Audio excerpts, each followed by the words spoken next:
With schemas in the tool loop solid, we can now build our own MCP server. The same shared layer keeps our console output consistent as we go. You have clicked through the same admin routine 100 times. Every new user, every license, every report, by hand, again. Now imagine all of it as a set of tools your AI can run. In this module, you will build that bridge. You will create an MCP server, connect an external one, and control exactly what gets exposed. By the end, the repeatable is automated, and the AI does the clicking for you. You're learning to build MCP servers, which is all about creating tools that AI can use. If you want to see that applied to real-world administration, check out Build Microsoft 365 Administration Agents. It's a hands-on course where you'll develop AI agents that automate Microsoft 365 tasks using Microsoft Graph, Python, and Azure AI. You'll work through 35 labs and finish with a full capstone project, building a multi-agent administration platform. It's a practical way to extend what you're learning here into enterprise operations.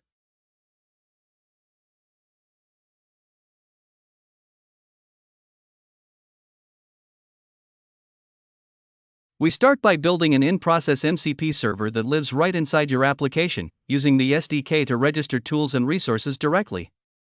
Next, you connect an external Stdio MCP server, launching a separate process that communicates over standard input and output, which gives you language flexibility. Then we mix both approaches in a single client and you learn how to decide what not to expose, filtering the combined toolset for security and clarity. You walk away with a working hybrid setup and the scripts to replicate it in any project. When you need Claude to interact with external systems, an in-process SDK MCP server is the tightest integration. Instead of running a separate process, the server lives inside your application, sharing memory and lifecycle. This step builds one that exposes two inventory tools. The key lesson is the request wiring. You must declare the server and a matching toolset. If you omit the toolset, the API rejects the request with a clear error. This is a common exam scenario. Watch for that deliberate mistake and the exact error it produces. Priya sets up an in-process MCP server called Inventory SRV that exposes a checkstock tool with a typed item ID argument. She adds it to the MCP servers list, but she forgets to include the corresponding MCP toolset block.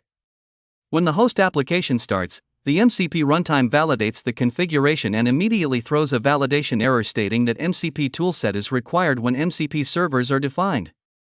The server never reaches a ready state, and checkstock is not available. This proves that both declarations are mandatory and missing the toolset causes a hard error, not a silent skip.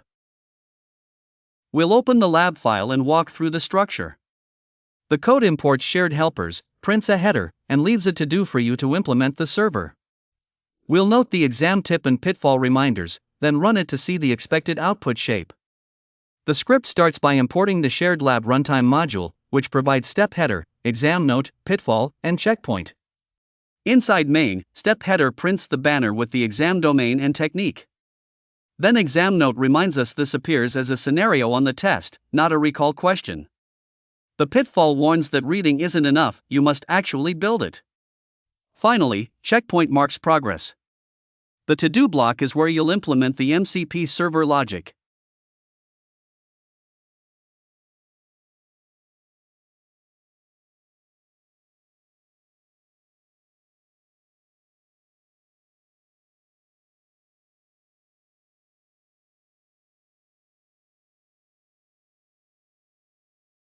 The output shows the step header with the blueprint domain D8 and technique SDK MCP servers. Below that, the exam note explains the scenario-based nature of the question, and the pitfall emphasizes hands-on practice. The checkpoint line confirms the step file was processed. This matches the expected output shape, a structured lab step ready for implementation. When you connect an external MCP server, it inherits your operating system permissions. That means if you start it at your home directory, the model can read everything you can. The only real guardrail is the root directory you grant at startup. Prompt instructions won't stop a tool the server is willing to perform, because the model can be talked out of them. In this step, you will connect the file system server with a sandbox root, watch the handshake succeed, and then see the server refuse a path that tries to escape that root. That refusal is the blast radius control the exam will ask about. Priya launches an external MCP server under her own OS account. The server's configuration sets the root directory to /home/priya/shared. During the initial handshake, client and server agree on protocol version November 5, 2024 and the available tools. Later, a prompt instructs the read file tool to fetch /etc/password. Before executing, the server resolves the full path, sees it lies outside /home/priya/shared, and immediately returns a permission error. This shows that the root directory setting effectively limits the blast radius, even though the server runs with Priya's full user privileges. The lab script will print a header, then show the handshake, discovered tools, and 2 model calls.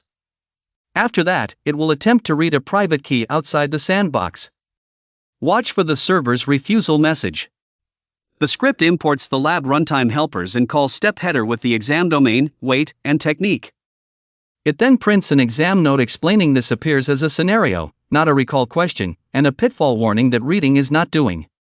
Finally, it calls checkpoint to compare your output against the expected shape.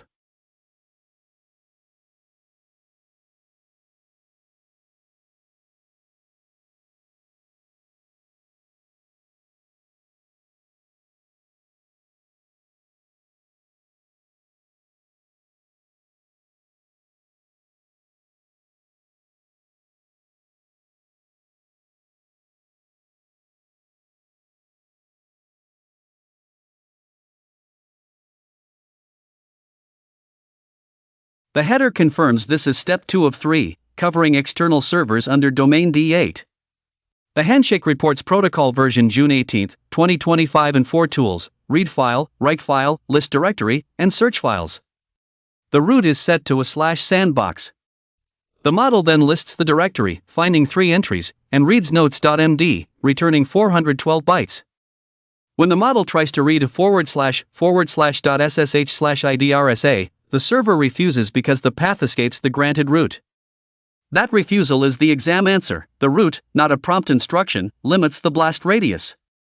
The pitfall reinforces that an external server runs with your privileges, so starting at home grants everything you can read. When you connect multiple MCP servers to an agent, you get a wide surface of tools, some you need, some you don't. Agentic customization is the practice of deliberately narrowing that surface.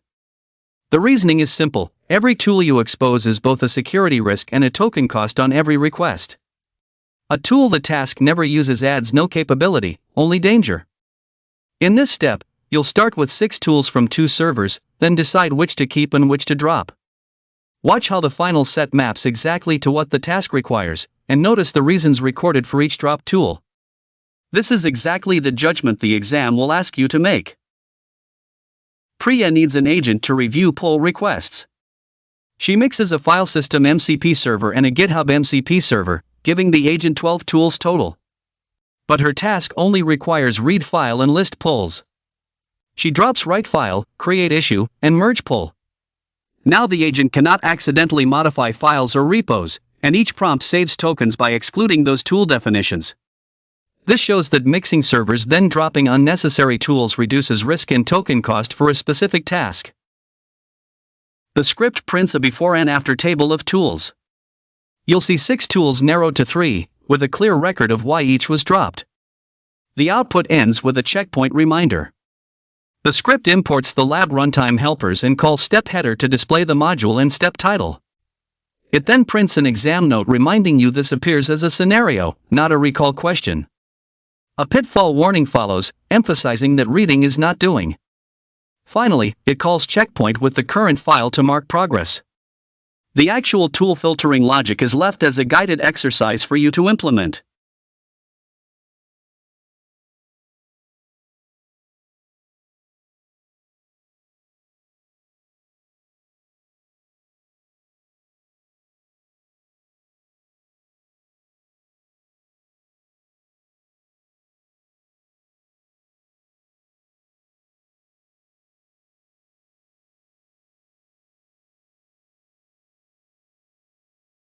The output shows the mixed tool surface before and after narrowing. 6 tools become 3. The reasons column explains that write file was dropped because the task never writes exposure with no capability gained. Refund was dropped because it moves money and cannot be undone, making it unsafe for an unattended loop. The exam note reinforces that the test is whether you drop a tool the task does not need, and the pitfall warns against the common mistake of exposing everything and hoping the model won't use it. We have automated the full MCP server development lifecycle, building an in-process SDK server, connecting an external Stdio server, and mixing both while deliberately limiting what gets exposed. The single most useful thing to carry away is that when every task has a commit, your automation becomes a repeatable pipeline instead of a series of manual clicks. You can now version, share, and trust that setup. So remember, register in-process servers before the host starts, use full paths for Stdio servers, only added tools are visible, and write clear descriptions so the model knows when to call them.